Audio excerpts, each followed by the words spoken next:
তো বন্ধুরা, চায়নাতে করোনা ভাইরাসকে দমন করতে একটি অ্যাপ অত্যন্ত গুরুত্বপূর্ণ ভূমিকা রেখেছিল। তো চাইনিজ গভর্নমেন্টের তৈরি এই অ্যাপ চীনের সমস্ত লোকের মোবাইলে থাকতেই হবে। কোনো জায়গায় ঢুকতে গেলে, তাই সে হসপিটাল হোক অথবা যে কোনো জায়গায় এন্ট্রি নিতে গেলে তোমার এই অ্যাপটা দেখাতে হবে। অ্যাপে কিউআর কোড আছে, ওটা স্ক্যান করে তারপরে তিনি ঢুকতে পারবেন। তো এটা করোনা ভাইরাসের দমনে অত্যন্ত পজিটিভ একটি ভূমিকা পালন করেছিল। তো এটা দেখে আমাদের ভারত সরকারও নিয়ে এসেছে একটি অ্যাপ, সেটা হচ্ছে আরোগ্য সেতু। তোমরা প্লে স্টোরে গিয়ে সার্চ দাও অথবা ডিসক্রিপশানে অ্যাপের লিঙ্ক আছে, ওটা দিয়ে গিয়ে প্লে স্টোরে গিয়ে ডাউনলোড করো।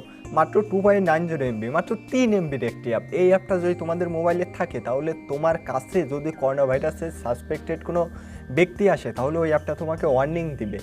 জানি তোমরা বাইরে যাও না, কিন্তু তোমাদের কাছে তো অনেক ব্যক্তি আসে, রাস্তা দিয়ে হেঁটে গেলেও এই অ্যাপটা তোমাকে ওয়ার্নিং দিবে। তো আমার চ্যানেল সাবস্ক্রাইব না করো, ভিডিওতে লাইক না করো, এই অ্যাপটা তোমরা ইউজ করো, ঠিক আছে? মাত্র 3 MBর অ্যাপ, তোমাদের কিচ্ছু হবে না। 2-3 জিবির র্যাম তোমাদের মোবাইলে, 3 MBতে কী হবে? তো এই অ্যাপটা যারা বুঝবে না যে কিভাবে সেট করতে হয়, আমি মোবাইলের স্ক্রিনে একদম সহজভাবে সরলভাবে তোমাদেরকে দেখিয়ে দিচ্ছি, দেখো এবং আবারও বলছি অ্যাপটা ইনস্টল করো। তো অ্যাপটা প্লে স্টোর থেকে ইনস্টল করার পর সিম্পল ওপেন করো এবং তোমার ভাষা সিলেক্ট করো, তারপরে নেক্সট দাও। এবার এইগুলো ভালো করে পড়ো এবং পরবর্তী দিতে থাকো। তারপর এখানে তোমার রেজিস্ট্রেশন করতে হবে এবং তোমাদের মোবাইলের জিপিএস অ্যাক্সেস এবং ব্লুটুথ অ্যাক্সেস নিতে চাইবে। তো আমি রাজিতে প্রেস করো, তারপর অ্যালো অল দ্য টাইম এইটাতে প্রেস করবে, ঠিক আছে? তারপরে আবারও অ্যালো দাও, তারপরে তোমার ফোন নাম্বার দিয়ে রেজিস্ট্রেশন করতে বলবে।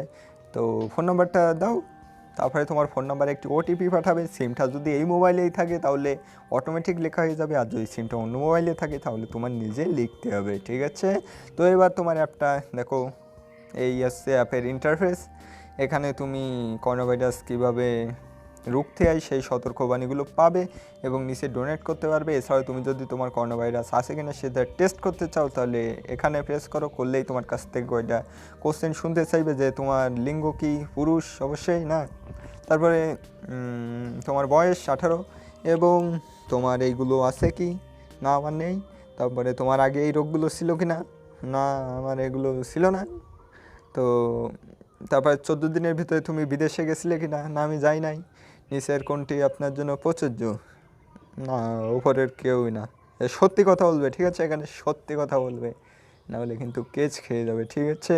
তো ঠিক আছে, আমার কোনো রোগটোগ নাই, ওকে দিয়েই তুমি ব্যাকে চলে আসতে পারবে। আর যদি তোমার সেরকম কোনো কিছু দেখায় অবশ্যই হেল্পলাইনে কল করো। তোমরা এভাবেই তোমরা এই অ্যাপটা ইউজ করতে পারবে। তো তোমরা যদি কোনো কারণে ওষুধ কিনতে অথবা তোমরা সেরকম কোনো কাজ করো, তার জন্য তোমাদের বাইরে যেতেই হবে, তাহলে তোমরা এই অ্যাপটা নিয়ে যাবে। অ্যাপ নিয়ে যাবে কীভাবে? মোবাইলটা নিয়ে যাবে, কিন্তু মোবাইলটা নিয়ে গিয়ে ওটাতে যতটা সম্ভব টাচ না করারই চেষ্টা করবে, কারণ অবভিয়াসলি বাইরে এই রোগটা হওয়ার সম্ভাবনা সব থেকে বেশি যদি তুমি বাইরে যাও।